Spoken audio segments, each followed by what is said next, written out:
అమ్మలగన్న యమ్మ, ముగ్గురమ్మల మూలపుటమ్మ, చాలా పెద్దమ్మ అంటూ ఆ శక్తి స్వరూపిణిని ఏ రూపంలో స్తుతించినా నేనున్నానంటూ అభయమిస్తుంది. భక్తులు ఆర్తితో పిలిస్తే చాలు తన ఉగ్ర రూపాలు సైతం పక్కన పెట్టి భక్తులను అక్కున చేర్చుకుంటుందని నమ్మకం. తనను నమ్మిన వారికి ఎంత పెద్ద కష్టం వచ్చినా దూదె పిందెలా తేల్చేస్తుందని భరోసా. అలాంటి అమ్మకు నెలవైనదే అష్టాదశ శక్తి పీఠాల్లో ఒకటి పిఠాపురంలో నెలకొన్న పురహోతిక అమ్మవారి ఆలయం. ప్రసిద్ధ శైవ క్షేత్రాలలో అన్నిటిలోనూ తూర్పుగోదావరి జిల్లా పిఠాపురంలోని పాత గయ క్షేత్రం విశిష్టమైనది. దక్షిణ కాశీగా విరాజిల్లుతున్న ఈ క్షేత్రం ఎన్నో ప్రత్యేకతలకు నిలయం. అష్టాదశ శక్తి పీఠాల్లోని దశమ శక్తిపీఠం ఇక్కడ కొలువై తీరింది. స్వయంభూ దత్తాత్రేయుని జన్మస్థలం కూడా ఇదే.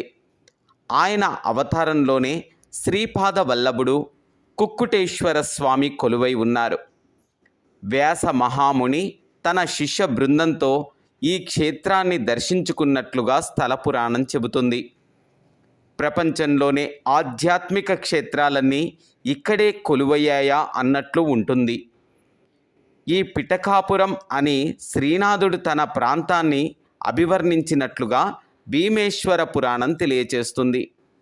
పాదగయ క్షేత్రంలో కుక్కుటేశ్వర స్వామి సన్నిధిలో కొలువైన అమ్మవారికి నిత్యం అభిషేకాలు జరుగుతుంటాయి.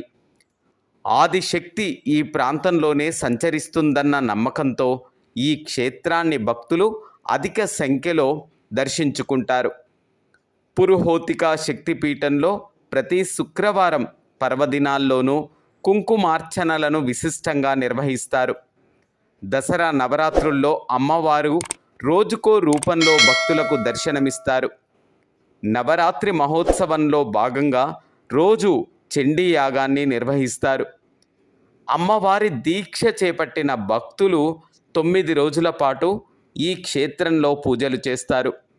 దత్తాత్రేయుని జన్మస్థానంగా పిఠాపురం ప్రసిద్ధిగాంచింది. వివిధ రాష్ట్రాల నుండి ప్రజలు పెద్ద ఎత్తున భక్తులు ఈ క్షేత్రాన్ని దర్శించుకుంటారు. ఇక్కడ జరిగే వేద పారాయణ కూడా ప్రాముఖ్యతను సంతరించుకుంది.